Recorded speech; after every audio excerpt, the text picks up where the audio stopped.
నా భక్తుణ్ణి నేనే ఎన్నుకుంటాను.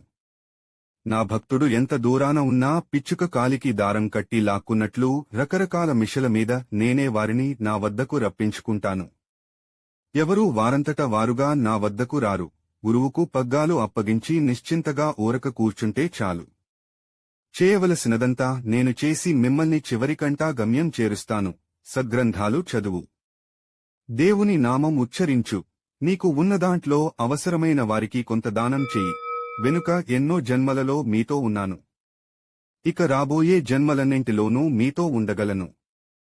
మనం మళ్లీ మళ్లీ కలుసుకుంటాము. నేను ఎందరినో కాపాడటానికి వేల క్రోసులు వెళ్లాలి.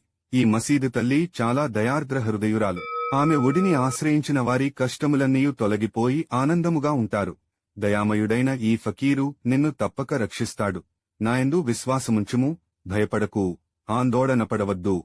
ఈ ద్వారకామాయిలో అడుగు పెట్టినంతనే నీ కష్టాలన్నీ తొలగిపోయి ఆనందంతో నిండిపోతుంది.